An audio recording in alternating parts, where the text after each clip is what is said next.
Quando a Índia ainda era uma colônia da Inglaterra, a Secretaria do Governo Geral da Inglaterra doou um automóvel a um milionário que vivia no campo. Passado algum tempo, os agentes da Secretaria do Governo Geral observaram que aquele homem rico viajava em seu automóvel, mas sempre com 2 touros adiante dele. O carro tinha a potência de dezenas de cavalos. Entretanto, ignorando isso, ele o havia amarrado com uma corda a 2 touros para que estes o puxassem. Deus faz se desenvolver em nós a fé, que tem o poder para mover montanhas. O problema é que não sabemos como fazer uso dessa fé em nossa vida cotidiana. É por isso que nos esforçamos para mover a fé, enquanto certo seria a fé nos movesse. É hora de confiar no poder da fé que Deus nos outorgou. Agora, como podemos usar o poder da fé? Eu quero apresentar alguns princípios descritos pela Bíblia. A fé é o princípio da visualização. Em primeiro lugar, a Bíblia declara que a fé é a certeza do que se espera. É praticamente impossível crer se não tivermos um propósito específico. Hoje em dia, muitos tentam crer em algo, mas não podem fazê-lo, porque o objetivo de sua fé não é claro. Não conseguem visualizar aquilo em que creem, porque o objetivo de sua fé não é concreto. Por mais talentoso que seja o atleta, ele não poderá vencer uma competição se desconhecer a sua meta. Na época em que eu comecei a frequentar o colégio, tínhamos de prestar alguns exames para entrar na escola primária. Um deles era correr. Agora eu penso que o propósito desse exame era verificar o desenvolvimento dos músculos. Era uma época em que a Coreia ainda era uma colônia japonesa e todos nós estudávamos com professores japoneses. Depois de realizar o exame escrito, o professor levou-me até a pista de atletismo para a dita prova. Eu não sabia exatamente o que devia fazer, simplesmente porque o professor falava comigo em japonês. Entretanto, para mim, correr era fácil e eu me senti seguro. Por um momento, pensei que o professor estava querendo me dizer que eu fosse correndo para casa. Assim que soou o apito, comecei a correr com todas as minhas forças, mas para minha casa. Saí da pista de atletismo da escola e corri pelas ruas, enquanto escutava meu pai chamando-me aos gritos. Rapidamente dei a volta, porque meu pai havia interpretado as palavras do professor. Você tem de dar uma volta na pista de atletismo. Volte depressa para a escola. Obviamente, depois de me haver desviado, fui o último a chegar e quase fui reprovado. Não me importava se eu sabia correr bem. O fundamental era saber ou não qual era a minha meta. Por mais dotado que alguém seja, não denotará eficiência se não souber aonde ir. A direção é mais importante que a velocidade. Se você deseja o poder da fé, deve definir um propósito em sua vida, algo pelo que anseie. Como podemos estabelecer metas pela fé? Deus ensina a direção e o propósito de nossa vida mediante um desejo forte, pois é Deus que efetua em vocês tanto querer quanto realizar, de acordo com a boa vontade dele, Filipenses 2,13. Deus produz em nós um forte querer, ou seja, um forte desejo, quando iniciamos um forte clamor. Podemos definir a direção e o propósito de nossa vida mediante o desejo. Portanto, a fé é o elemento pelo qual moldamos nossos sonhos. Podemos estabelecer metas claras quando a fé opera em nosso coração. Nosso propósito, porém, não deve se alinhar com nossos desejos carnais ou mesquinhos, Tiago ensina: quando pedem, não recebem, pois pedem por motivos errados, para gastar em seus prazeres. Tiago 4:3. Nossos propósitos devem ter como meta agradar a Deus. Quando o povo de Israel saiu do Egito, a coluna de nuvem e a coluna de fogo o guiaram até a terra de Canaã. Da mesma forma, o Espírito Santo vem a nós para nos guiar. O Espírito de Deus oferece um propósito que não podemos apagar do coração. Portanto, devemos nos esvaziar e esperar no Senhor em oração. É então que Deus nos revela o propósito que devemos seguir. O que fazer quando deixarmos de trabalhar por termos sido aposentados, demitidos ou simplesmente por termos fracassado? Devemos definir uma nova meta e não permanecer inertes. E quem deve definir nossas metas? Nosso Deus, Jeová, nos ajuda a estabelecer novas metas. Deus pré-estabeleceu tudo para nós. Em sua primeira carta aos Coríntios, o apóstolo Paulo ressalta: todavia, como está escrito, olho nenhum viu, ouvido nenhum ouviu, mente nenhuma imaginou que Deus preparou para aqueles que o amam. Deus preparou tudo para nós. Se esperarmos em oração e em paz aquilo que Deus já tem preparado para nós, por meio da coluna de nuvem e da coluna do fogo do Espírito Santo, ele produzirá o querer, ou seja, o forte desejo em nós. Outra maneira de descobrir nossa meta é ver qual é a porta que Deus abre para nós. E qualquer que ela seja, é preciso que saiamos correndo em sua direção. A Bíblia ensina que os filhos de Deus são guiados pelo Espírito de Deus. Isso significa que, se alguém é filho de Deus, tem o direito legal de receber a orientação do Espírito Santo. Ore ao Espírito Santo para que ele o guie em tudo. Você descobrirá em oração o caminho que Deus preparou para você. E creia que Deus não somente lhe mostra o caminho, como também o levará a seu destino. A palavra de Deus diz: sem fé é impossível agradar a Deus, pois quem dele se aproxima precisa crer que ele existe e recompensa aqueles que o buscam. Deus não deixa voltar com as mãos vazias aquele que o busca, e sim o recompensa. Deus é um Deus que abençoa. Portanto, devemos fixar metas claras em nossa vida. Em segundo lugar, podemos comparar a fé a um lápis 4B e imaginar que com ele desenhamos nossos sonhos na prancheta do coração. Esse é o uso do poder da visualização. Deus é um Deus que chama as coisas que não são, como se elas já fossem. Portanto, é assim também que você e eu devemos visualizar as coisas que ainda não são, vê-las como se elas já fossem. A visualização é extremamente importante. Comece a desenhar as coisas que Deus tem preparado para você, porque essa tarefa é muito importante na vida cristã. Como sabemos, quando Abraão regressou à terra de Canaã, Deus o abençoou com muito ouro, prata e gado. Entretanto, a disputa com os servos de Ló continuava, porque a terra era pequena. Para chegar a uma solução, Abraão disse a Ló que, se ele fosse para a esquerda, ele iria para a direita, e se este fosse para a direita, ele iria para a esquerda. Em poucas palavras, Abraão apresentou uma escolha incondicional. Ló, seu sobrinho, escolheu uma terra fértil e com fartura de água.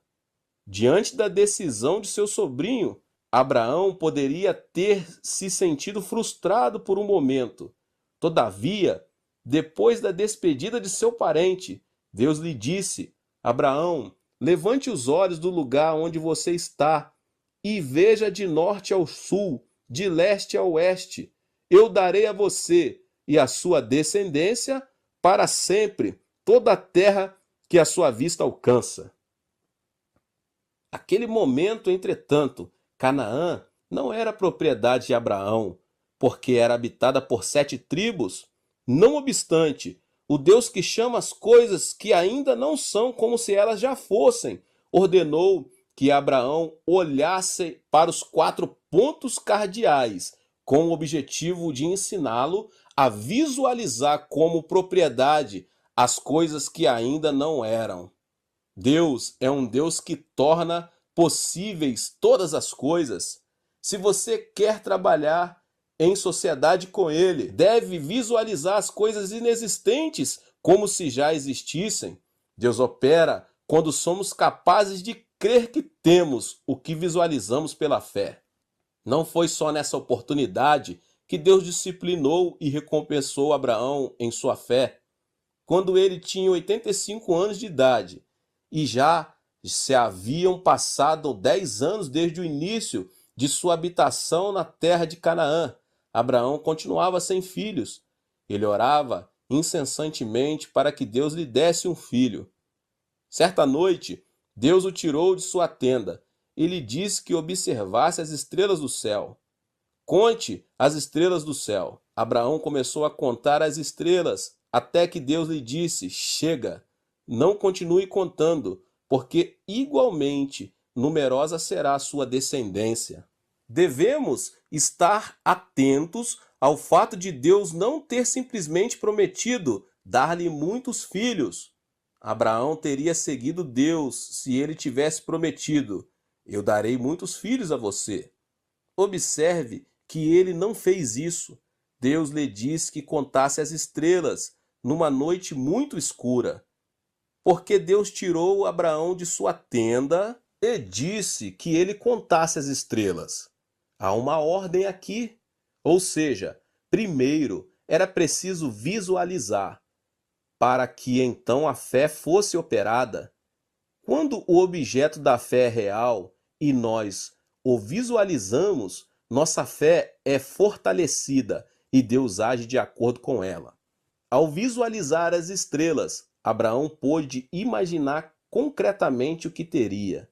Depois de ter visualizado, Abraão esqueceu-se de que tinha 85 anos e sua esposa 75, embora sua esposa fosse estéril.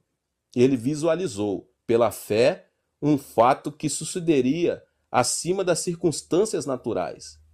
Abraão e Sara conseguiram entrar nos sonhos da 4ª dimensão, superando os limites da 3ª. A partir desse momento, ele pôde crer que seria pai de multidões. A Bíblia diz que ele creu na promessa divina. É disso que trata o princípio da visualização. Deus prometeu a Abraão uma obra sobrenatural do Espírito Santo quando ele começou a visualizar esse sonho, de dia e de noite. Agora é preciso que você visualize a cruz. Hoje em dia, muitas igrejas colocam uma cruz no fundo do púlpito. Por que isso? Por causa do princípio da visualização. O que é a cruz? A cruz nos faz lembrar de Jesus Cristo, que morreu por nós há 2000 anos. O cristão nunca deve olhar para a cruz sem nenhum sentido, e sim recordar a história que essa imagem transmite. A cruz não tem significado apenas simbólico. Ela me faz lembrar que os meus pecados foram julgados pelo sofrimento de Jesus e que eu fui liberto do pecado e do mal. Sempre que olhamos para a cruz, podemos ter a consciência de que todos os nossos pecados foram perdoados por Jesus Cristo. Devemos crer por meio da cruz. O muro que nos separava de Deus foi derrubado e agora, desfrutando de comunhão com Ele, o Espírito Santo habita em nós. A fé não provém de qualquer lugar, e sim da cruz. Quando cremos que Jesus carregou nossas ansiedades, enfermidades e aflições, apesar de vez por outra passarmos por momentos de aflição em nossa vida, quando não se pode divisar nenhuma luz, é preciso que visualizemos a cruz. Devemos olhar para o Jesus da cruz, que levou todas as nossas maldições, removeu os espinhos e as ervas daninhas e acabou com a pobreza. Visualize pela fé e clame a Deus, porque o Senhor solucionará os seus problemas. Pois vocês conhecem a graça de nosso Senhor Jesus Cristo, que sendo rico, se fez pobre por amor de vocês, para que por meio de sua pobreza vocês se tornassem ricos, 2 Coríntios 8:9. Por isso devemos reivindicar que por meio de Cristo, a bênção prometida a Abraão chegará às nações. Por isso precisamos visualizar a cruz. Por meio da cruz, podemos viver a experiência de ter saído do pesadelo do nosso passado. Precisamos ter em mente que fomos libertos do velho homem e renovados mediante a cruz. Ir para o inferno deve ser algo que fique no esquecimento. Devemos visualizar Cristo, que cancelou a morte e o Hades e nos trouxe o céu e a vida eterna.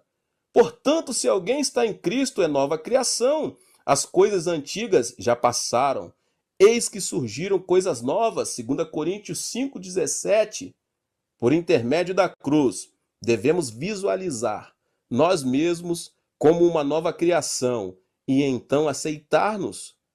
É por isso que as igrejas têm uma cruz visível em seu púlpito e edifício. Não se trata de obrigarmos as pessoas a crerem, mas trata-se de ajudá-las a crescer na fé, por visualizarem a cruz. Você deve se conscientizar a respeito de quem será em Cristo Jesus, visualizar sempre a realização de seus sonhos em oração, estabelecer uma meta clara e visualizar o alcance dessa meta. De fato, Jacó aproveitou esse princípio espiritual. Ao ver as varas salpicadas de branco, os animais começaram a dar à luz crias salpicadas de branco. Do ponto de vista racional e da ciência atual, isso parece um conto fictício. Entretanto, Jacó creu dessa maneira. Os animais dariam à luz conforme o que visualizassem e o confessou pela fé. Miraculosamente, as ovelhas e as cabras de uma só cor deram à luz crias salpicadas de branco. Essa é a evidência da eficácia do princípio da visualização. Jacó não apenas orou a Deus, mas imaginou, por meio das varas, crias salpicadas de branco. Dessa forma, Deus operou segundo seus desejos. É tempo de você visualizar a realização de seus sonhos. O princípio da visualização implica também conceber sonhos. Deus age por intermédio do Espírito Santo sobre aqueles que usam o princípio da visualização. A Bíblia diz que os jovens terão visões e os velhos terão sonhos, quando o Espírito de Deus for derramado sobre a terra. Observe que as visões não são uma realidade.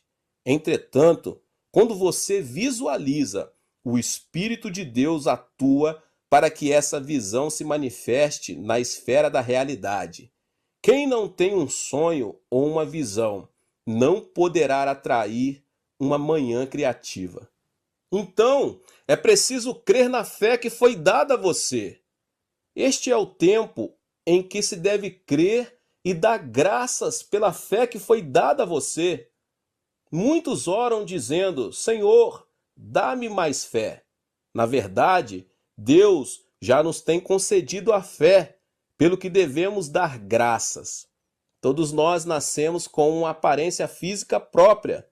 Entretanto, observe que Deus não deu tudo isso por termos pedido em oração: Senhor, dá-nos 2 olhos, um nariz, 2 orelhas, uma boca e 2 braços.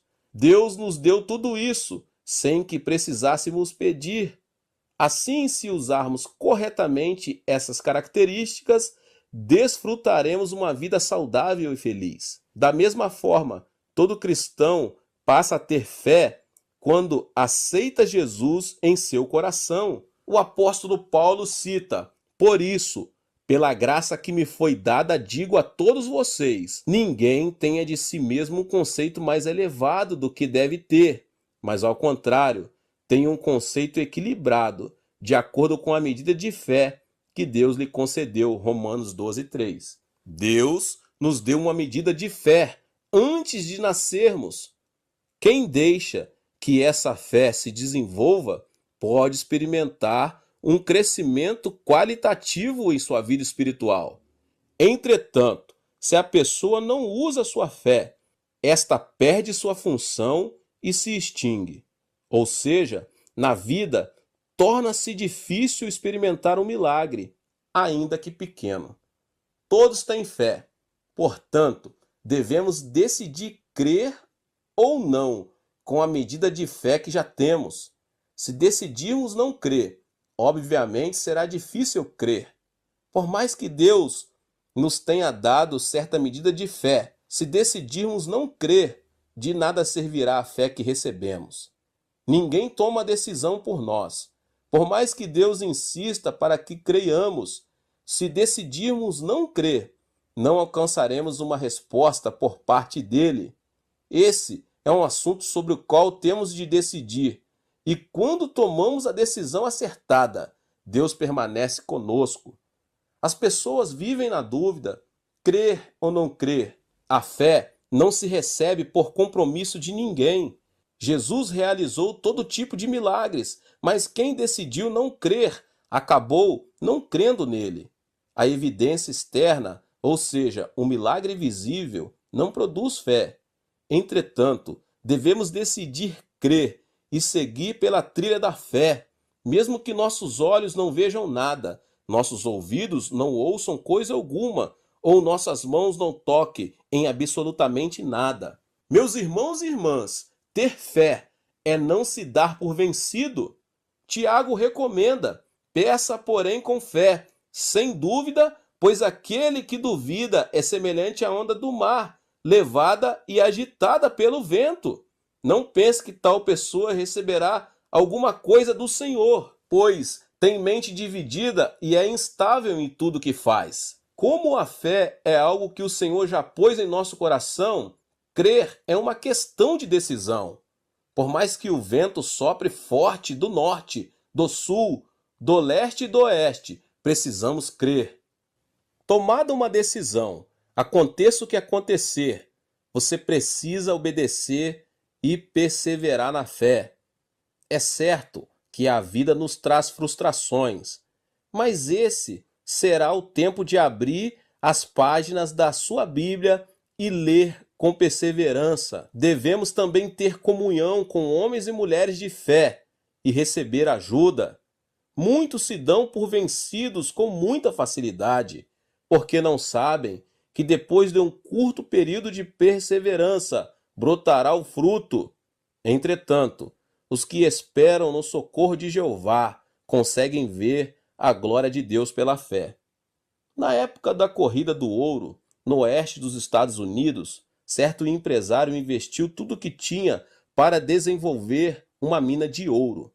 Entretanto, não conseguiu encontrar nada, mesmo nos lugares onde se afirmava haver grandes depósitos de ouro. As pessoas à sua volta começaram a se mostrar frustradas e falar contra ele. Tudo isso o levou ao desespero, a ponto de não poder mais resistir. Vendeu todas as máquinas e a mina de ouro por um preço muito baixo, quase de graça. Ironicamente, a pessoa que comprou a mina descobriu uma grande jazida de ouro depois de cavar apenas 10 metros. Se o empresário que vendeu a mina tivesse persistido um pouco mais, teria descoberto o que tanto esperava. Infelizmente, ele se deu por vencido, quando o êxito estava a um passo dele. Algo semelhante ocorre com Deus e nossa fé. Encontramos-nos a um passo de ver um milagre. Entretanto, de modo geral, nós nos damos por vencidos e abandonamos tudo antes de atingir a meta. Assim como a escuridão é mais acentuada exatamente antes de o sol raiar no horizonte, a frustração apresenta-se quase intolerante exatamente antes de atingirmos nossa meta. Nessas ocasiões, você deve ter certeza de que um novo dia de esperança está se aproximando. Deve superar o obstáculo e permanecer na fé. Os irmãos na fé podem ser um grande estímulo quando dizem: anime-se, siga em frente, não fique frustrado, tente mais uma vez. Os que se encontram sós e isolados sentem uma dupla aflição, porque não encontram pessoas que o acompanhem numa luta. É bom que 2 ou 3 se juntem em fé. Assim, se um cair, o outro pode ajudá-lo a se levantar. E, se um se mostrar frustrado, outro pode sustentá-lo. Portanto, o fruto da fé chega quando motivamos uns aos outros e nos impulsionamos para a frente. O apóstolo Paulo declara: consequentemente, a fé vem por se ouvir a mensagem, e a mensagem é ouvida mediante a palavra de Cristo. Romanos 10:17. Devemos escutar e motivar os outros a escutarem a palavra. Ao sentirmos que nossa fé parece estar perdendo força. Em sua segunda carta aos Coríntios, Paulo revela por que vivemos por fé e não pelo que vemos. Portanto, ao vacilarmos, frustrados por aquilo que vemos, é necessário que as pessoas ao nosso redor nos estimulem na fé. O escritor aos Hebreus reitera uma declaração do Senhor ao profeta: mas o meu justo viverá pela fé, e se retroceder, não me agradarei dele. Portanto, devemos aumentar nossa fé, para que Deus nos dê vida eterna e se agrade de nós. Se você creu, então deve crer até o fim. Caso você venha a abandonar a fé, possivelmente isso será pior do que se não houvesse crido. O diabo não pretende devorar quem não crê, porque sabe que sua comida já está reservada ao seu lado. O alimento que o diabo pretende devorar são os crentes. Se alguém abandona a fé, o diabo interfere com um espírito imundo, com o objetivo de impedir que ele volte a crer e, consequentemente, não receber a bênção divina. Entretanto, se preservamos a nossa fé com perseverança e a confessarmos com intrepidez, Deus habitará em nós para sempre. A confissão de fé opera o milagre. A confissão de fé faz que nossa fé não vacile. Ao contrário, leva a ser fortalecida. É fundamental que, mediante a confissão da palavra, você tenha uma fé firme e segura. Nosso Deus não disse a Abraão que apenas olhasse para as estrelas. Ele mudou seu nome quando ele estava com 99 anos de idade. Isso significa que, da mesma forma que era necessária a fé para visualizar o que o Senhor lhe prometia, o momento era de confissão com a boca. Não sou mais Abrão, mas Abraão, ou seja, pai de multidões. E minha esposa não é mais Sarai, mas Sara, que quer dizer princesa. Assim como Deus operou um milagre por meio da visualização, ele os motivou a confessar pela fé todos os dias. As Escrituras ensinam: pois com o coração se crê para a justiça, e com a boca se confessa para a salvação. Romanos 10:10. A confissão de fé fez que Abraão e Sara tivessem o próprio filho, chamado Isaque. É preciso ter uma fé positiva, forte e corajosa e confessá-la com a boca. Se você quiser fazer uso da fé, deve seguir esses 3 passos. Primeiro, estabeleça metas a curto e a longo prazo, visualizando o alcance dessas metas, orando e crendo. Em segundo lugar, sonhe visualizando o resultado dos seus sonhos. Você deve visualizá-lo dia e noite. Por exemplo, os enfermos devem visualizar a si mesmo como pessoas sãs. Os empresários devem visualizar suas empresas com sucesso. Os cristãos que almejam a salvação de toda a sua família devem visualizá-la assistindo aos cultos na igreja junto com eles. Quem almeja o sucesso deve se ver como um homem e uma mulher de sucesso. Depois de fazer uso do princípio da visualização, você deve decidir crer. Crer, mesmo que seus olhos não vejam coisa nenhuma, seus ouvidos não ouçam nada, ou suas mãos não toquem nada. Devemos visualizar a fé e crer. Depois, devemos dar graças a Deus, orar de acordo com esses 3 passos. Ó Deus Pai, concede-me o meu pedido. Tenho uma meta clara e a estou visualizando e crendo que tu farás a obra. Opera segundo a medida da minha fé. Esses passos permitirão que você veja sua fé manifestando-se em realidade. Além disso, em oração, nunca se esqueça de olhar para a cruz, visualizar o que Jesus Cristo fez por nós. Por meio do princípio da visualização, o Espírito Santo operará a seu favor para que você progrida em tudo, tal como prospera a sua alma, e para que você tenha em abundância aquilo que deseja. Deus diz a você hoje: se você pode crer, tudo é possível ao que crer. Jesus disse a uma mulher que mostrou crer: grande é a sua fé, seja conforme você deseja. Sabe que Deus age em nossa vida por meio de nossa fé. O princípio da visualização é um manual do usuário da fé. A fé que nos é proporcionada por Deus tem o poder de mover montanhas. Entretanto, muitos não sabem como fazer o uso dessa fé. O princípio da visualização é um princípio de felicidade que Deus outorga somente ao seu povo. No livro de Gênesis, fala claramente que Deus não levou Abraão apenas a crer, mas o convidou a sair de sua tenda e visualizar o norte, o sul, o leste e o oeste. O que Deus estava ensinando a Abraão era um tipo de linguagem visual, ou seja, ninguém se deve conformar com uma fé abstrata, e sim projetar a fé de maneira concreta. Se você projetou os seus sonhos com o lápis da fé, agora é tempo de esperar que a semente dessa fé brote e cresça, tal qual a mulher grávida espera 9 meses para dar à luz seu filho. O sonho que foi concebido pela fé se manifestará no tempo de Deus, em nome de Jesus. Que Deus abençoe cada um dos irmãos e irmãs que ouviram essa palavra. Se você chegou pela primeira vez aqui nesse canal, se inscreva aqui no canal e ative o sininho das notificações. Todos os dias são postados vídeos abençoados aqui no canal.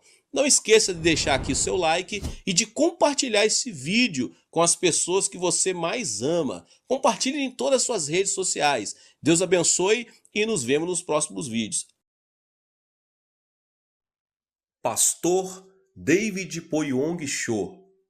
Em Romanos, no capítulo 4, nos versos 19 ao 22, diz assim: sem se enfraquecer na fé, reconheceu que o seu corpo estava sem vitalidade, pois já constava cerca de 100 anos de idade, e que também o ventre de Sara já estava sem vigor.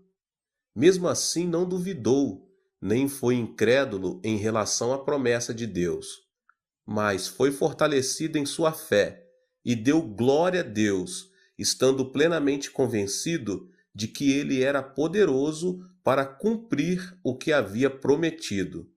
Em consequência, isso lhe foi creditado como justiça. Há um ditado espanhol que diz: se você perdeu dinheiro, perdeu algo grande. Se perdeu um amigo, perdeu algo maior. Mas se você perdeu a fé, perdeu tudo. O que significa isso, meus irmãos?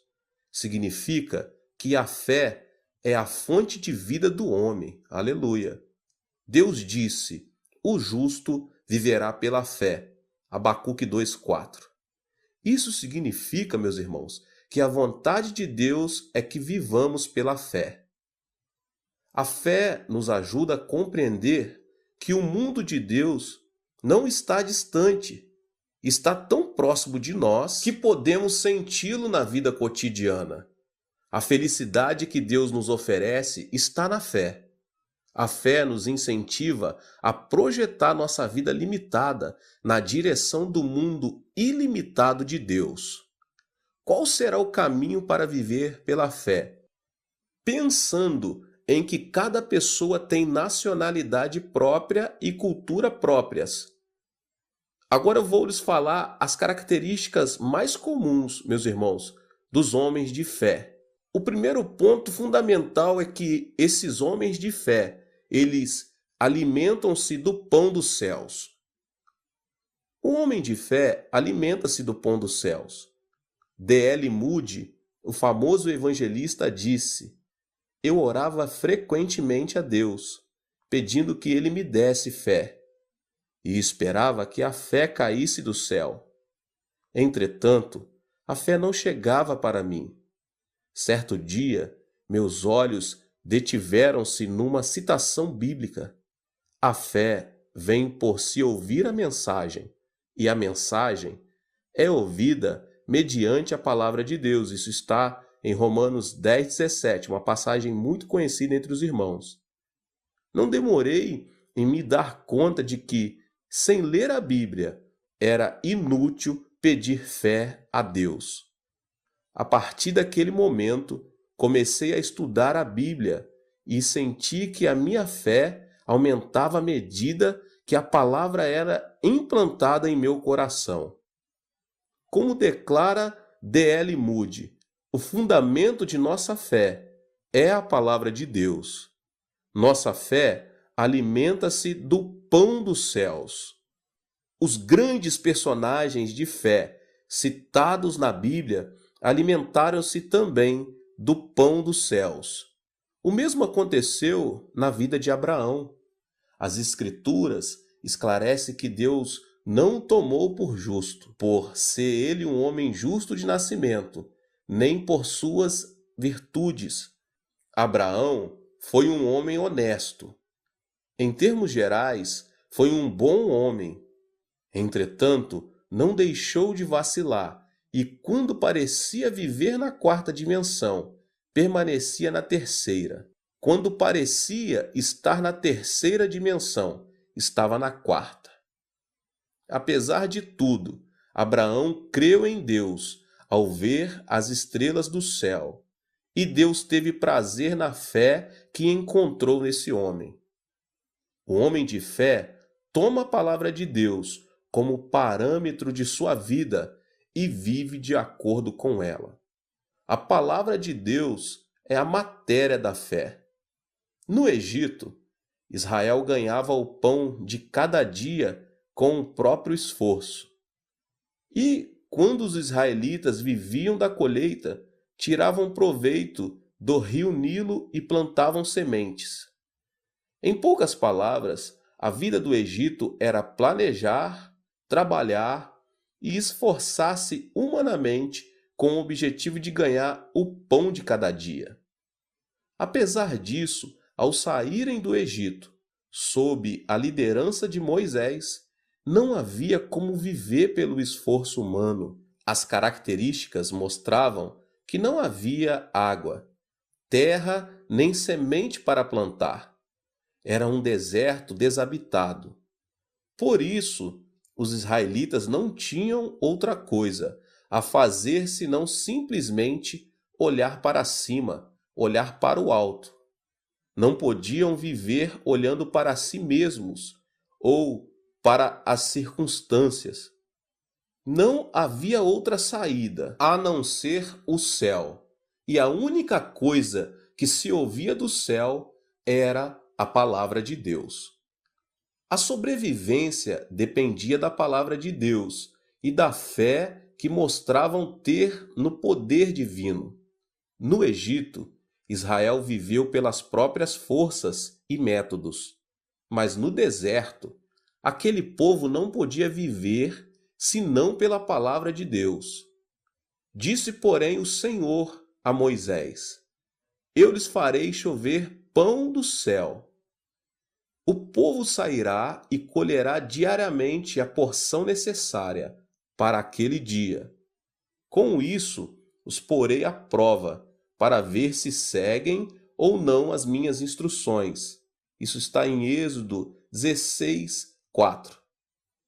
Jesus disse que o homem não viverá somente de pão, mas de toda palavra que procede da boca de Deus. No livro de João, no capítulo 1, no verso 1, diz: No princípio era o Verbo, e o Verbo estava com Deus, e o Verbo era Deus. Ou seja, viver pela palavra de Deus não é outra coisa senão viver por Deus.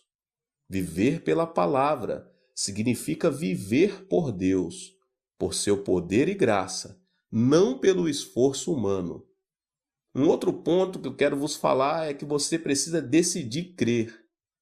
A cada momento, o homem de fé deve tomar a fé oferecida por Deus e torná-la sua. A fé é o canal que nos permite conseguir a espiritualidade da quarta dimensão e experimentar a presença e o poder de Deus em nossa vida. O importante é que, para termos acesso ao mundo da quarta dimensão, primeiramente, devemos aceitar a realidade de que não podemos aperfeiçoar e melhorar o nível de nossa fé. Para ter acesso à quarta dimensão, devemos reconhecer que a nossa fé não é uma emoção, nem um destino, e sim uma decisão. A fé é uma decisão tomada quando a pessoa defronta com a pergunta: crer ou não crer? De maneira nenhuma, a fé é uma área na qual entra em jogo a emoção. Ainda que a emoção possa ser grande, ajuda na vida cristã. Devemos entender que a fé não é emoção, e sim uma questão de decisão. Se a fé fosse emoção, por que Jesus teria repreendido seus discípulos ao dizer: vocês não têm fé? Se a fé fosse emoção, quando não sentirmos arder um fogo em nosso coração, deveríamos afirmar que não temos fé. O motivo pelo qual o Senhor repreendeu os discípulos, rotulando-os de homens de pequena fé, deve-se ao fato de a fé ser uma questão de decisão. A Bíblia demonstra que a fé é uma decisão. Paulo revela que Deus reparte a cada um conforme a medida da fé. Romanos 12, 3. Quando Pedro começou a andar sobre as águas, a questão era olhar para Jesus ou para as circunstâncias? Olhar para Jesus ou olhar para o gigante? Olhar para Jesus ou olhar para o problema? Por esse motivo, Jesus repreendeu Pedro, dizendo que ele era um homem de pequena fé. Por quê, meus irmãos?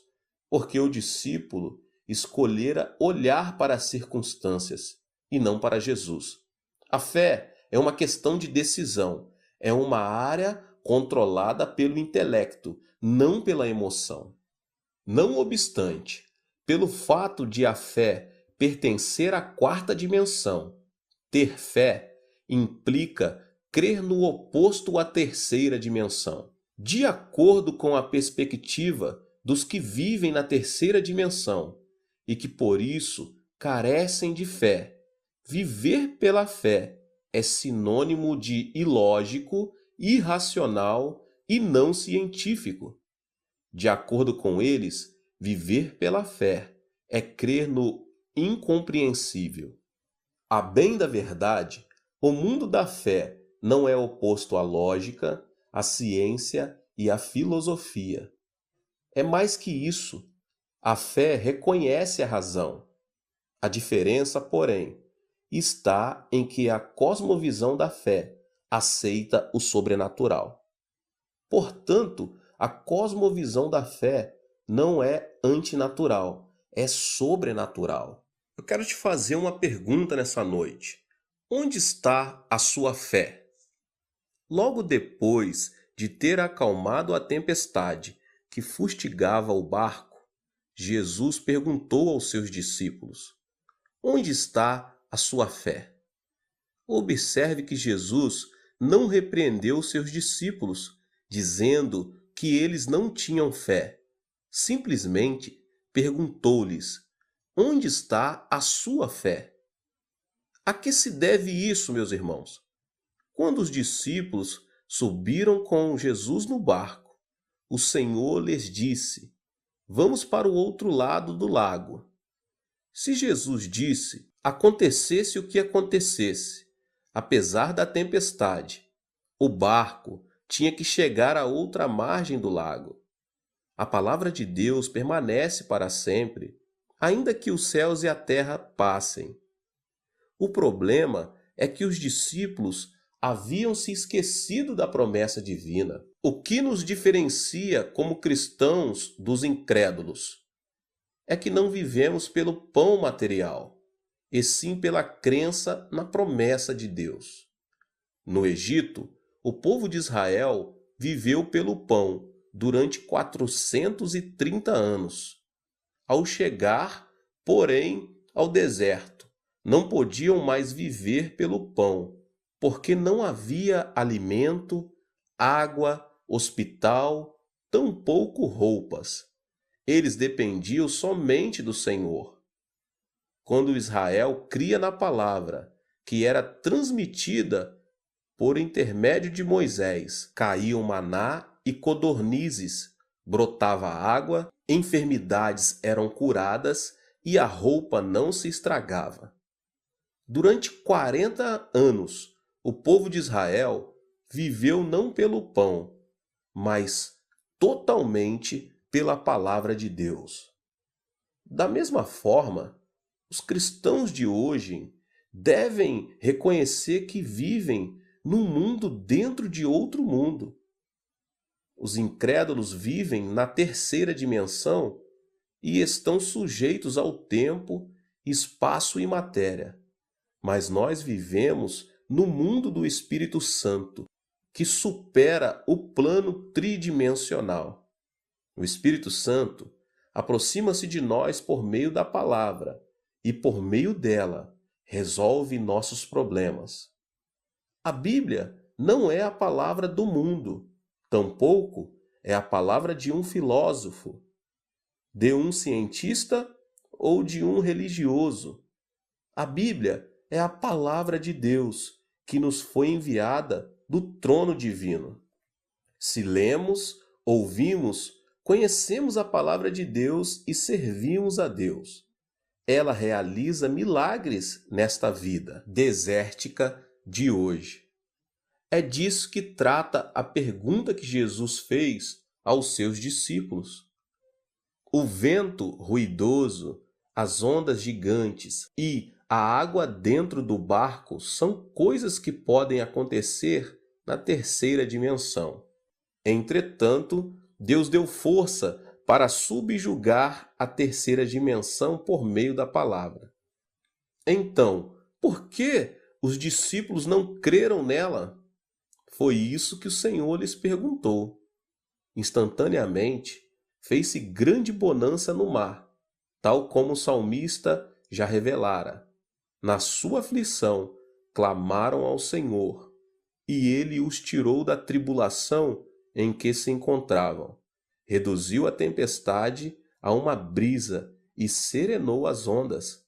Salmo 107, 28 e 29. Atualmente, o Senhor acalma a tempestade de nossa vida quando lemos a palavra. Antes de sairmos em direção ao mundo, devemos crer na palavra de Deus. A diferença entre nós e os não cristãos é o grande privilégio de termos a palavra de Deus e crermos nela. Você e eu vivemos baseados na palavra de Deus. Quando alguém se afasta do Senhor, não lhe resta mais nada senão depender do próprio sentido e juízo, sendo influenciado pelas circunstâncias. Ao se afastarem do Senhor, os discípulos prestaram atenção no vento forte. No entanto, quando alguém se aproxima do Senhor, não teme, apesar do vento e das ondas, porque Jesus é maior que todas as ondas, o vento e qualquer outra coisa do mundo. O Senhor nos amou tanto que seu corpo foi dilacerado na cruz. Ele derramou seu sangue para pagar o preço de nossos pecados. Assim, podemos crer que o Senhor nunca se apartará de nós. Certo dia, quando eu era menino e vivia no campo, o galinheiro pegou fogo e as galinhas morreram em consequência disso. Ao chegar mais perto, vi uma galinha morta, completamente queimada, mas a forma de suas asas me chamou muito a atenção. Quando levantei suas asas, notei que alguns pintinhos ainda estavam vivos. Ou seja, a galinha havia feito tudo possível para proteger seus filhotes das chamas, para que eles não perdessem a vida. Glória a Deus! Da mesma forma, Jesus carregou a cruz e derramou seu sangue para pagar o preço do pecado e nos salvar da morte eterna. Se crermos no Senhor, Ele passará a habitar em nós e jamais nos deixará. Se nos aproximarmos do Senhor por meio de sua palavra, Ele nunca nos abandonará. A pessoa que possui fé pode realizar coisas inimagináveis a um ser humano.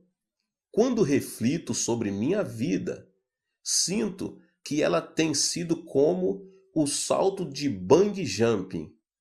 Esse esporte consiste em subir em uma altura considerável e, depois de se amarrar a uma corda, saltar no ar. O bungee jumping não difere em nada do salto no vazio, mas quando se está para bater no chão, a corda reage de maneira que não ocorra nenhum acidente.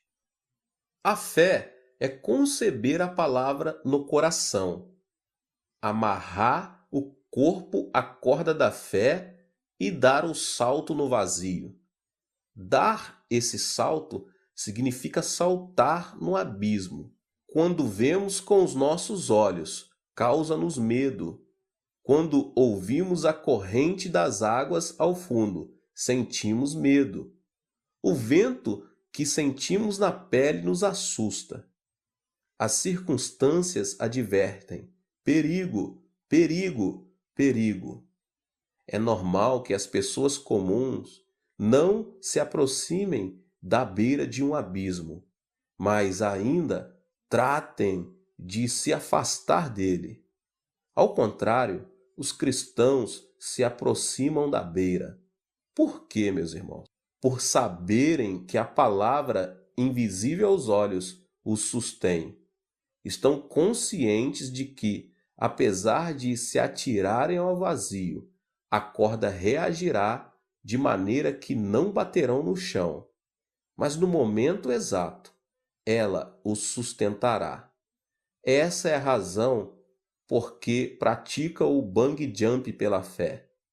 Sinceramente, não é que a fé nos sustenta com base em um princípio. Nossos olhos não veem, nossos ouvidos não ouvem, nossas mãos não apalpam evidência nenhuma. O caminho é escuro. Entretanto, podemos saltar no vazio, porque estamos amarrados à corda da palavra de Deus. Assim, sem iniciar uma aventura de fé, é impossível converter-se numa pessoa de fé. Meus irmãos, Davi era um homem de fé. Davi foi um homem ousado. Era jovem e apacentava as ovelhas de seu pai. Lutava contra leões e ursos. Como é possível, meus irmãos, um jovem de apenas 17 anos de idade lutar contra esses animais selvagens com tanta coragem? Se não fosse por acreditar que Deus estava com ele, isso não teria sido possível. Por outro lado, se tivesse lutado sem fé, apenas se arriscaria e, em vão, colocaria a vida em risco. Entretanto, como Davi tinha certeza de que Deus estava com ele, pôde vencer os leões e os ursos selvagens. Ao ser confrontado por Saul, Davi disse-lhe: "Teu servo toma conta das ovelhas de seu pai. Quando aparece um leão ou um urso e leva uma ovelha do rebanho, eu vou atrás dele, dou-lhe golpes e livro a ovelha de sua boca. Quando se vira contra mim, eu pego pela juba e lhe dou golpes até matá-lo." 1 Samuel 17, 34, 35. A luta contra Golias tampouco deixou de ser uma ousadia. O rei Saul já havia se acovardado e todo o povo de Israel, que até aquele momento cantava vitória, estava atemorizado. Foi quando apareceu um jovem chamado Davi. Lutar contra Golias, principalmente quando os experientes em guerra haviam desistido, era sem dúvida uma aventura muito perigosa. Davi mesmo pensava que não tinha nada para oferecer. Sua estatura, seu peso, sua experiência em guerra, tudo sinalizava de que não havia motivo para se confiar nele. Entretanto, a razão por que Davi pôde se lançar no vazio foi a condição de que Deus estava com ele. Por trás da cena estava Saul, que cria em Deus, mas não se atrevia a se arriscar. Tampouco os guerreiros de Israel. Assim, nada acontecia. É preciso uma fé que supere as circunstâncias para podermos ver a obra de Deus.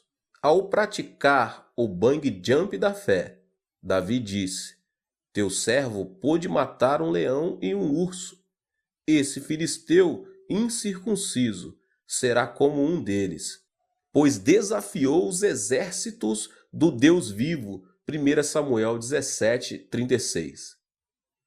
Quando Golias o menosprezou, Davi, porém, disse ao filisteu: "Você vem contra mim com espada, com lança e com dardos, mas eu vou contra você em nome do Senhor dos Exércitos, o Deus dos exércitos de Israel, a quem você desafiou." 1 Samuel 17, 45. Davi nunca havia visto Deus. Tal como nos acontece, Davi também não sabia se Deus existia ou não. Não havia uma forma de vê-lo, de ouvi-lo ou de tocá-lo. Entretanto, Davi decidiu crer, porque creu na promessa divina. Que promessa? A promessa da circuncisão. Deus dera a Israel a circuncisão como sinal de que estaria sempre com esse povo. Entretanto, temos uma promessa maior que a circuncisão.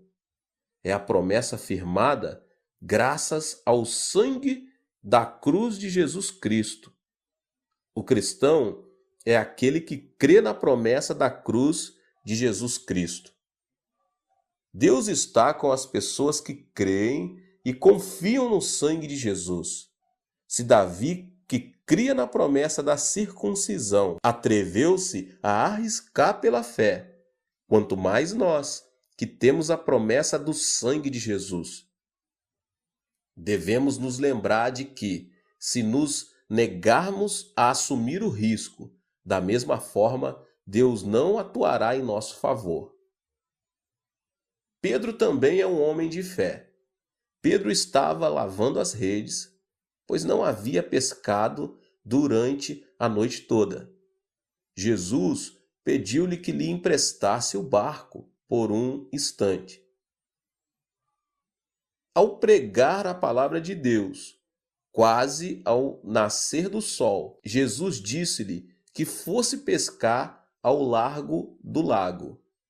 A água do mar da Galileia era tão límpida que os peixes subiam durante a noite e, com o nascer do sol, desciam bem ao fundo, o que significava que lançar a rede de nada adiantaria. Portanto, pescar de manhã cedo, com o sol no horizonte, era uma atitude ilógica. A palavra de Jesus foi incompreensível. Entretanto, Pedro olhou fixamente nos olhos de Jesus e notou a seriedade do assunto e a autoridade do mestre.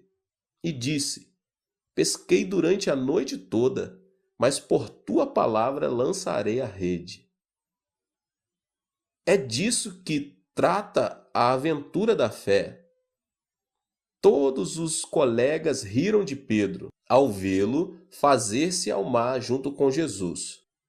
Esse homem está louco. Como é possível?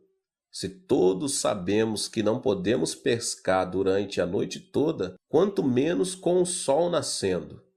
Será impossível. Essa é a aventura mais doida que já vi em toda a minha vida.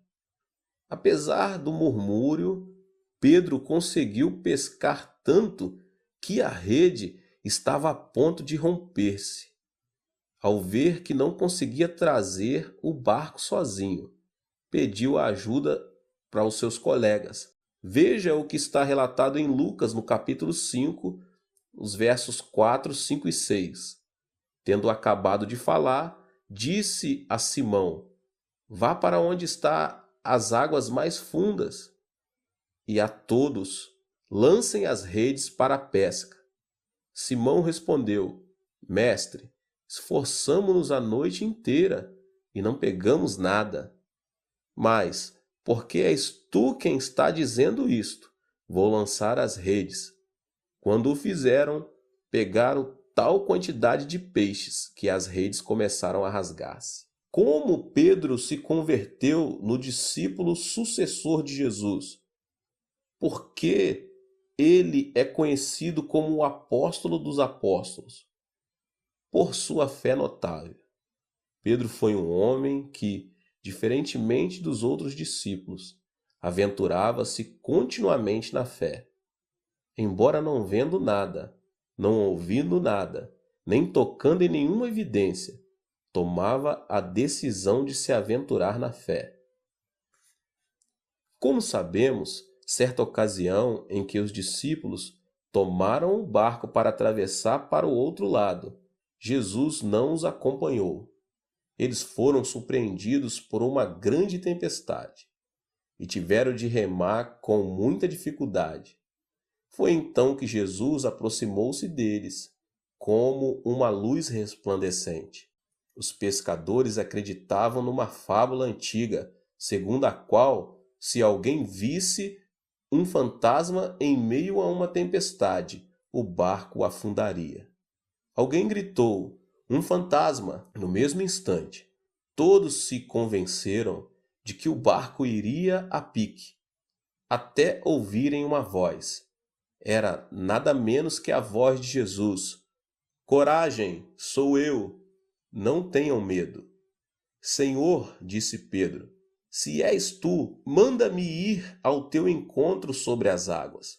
Venha, respondeu ele. Quem se atreveria a andar sobre a água, ao observar que as ondas o estavam fustigando e o barco havia perdido o equilíbrio? Sem o espírito de aventura, isso não seria possível. Além disso, não era dia e sim noite. Era escuridão total. Só o que viam eram as ondas, o vento e o barco em movimento. Mas foi nessa situação que Pedro disse: Senhor, se és tu, manda-me ir ao teu encontro por sobre as águas. Quando Jesus disse: Vem, Pedro não teve medo de sair do barco e começou a andar sobre as águas. Esse é o poder da fé. É certo que Pedro foi quem negou Jesus, mas na hora de crer, ele o fez com grande coragem. Pedro ficou conhecido como o discípulo sucessor, porque não tinha uma fé comum, mas uma fé acompanhada de um espírito de aventura. Pedro era uma pessoa que tinha fé que diz: se tiver de morrer, certamente morrerei. E corria até o Senhor pela fé. Senhor, disse Pedro, se és tu, manda-me ir ao teu encontro por sobre as águas.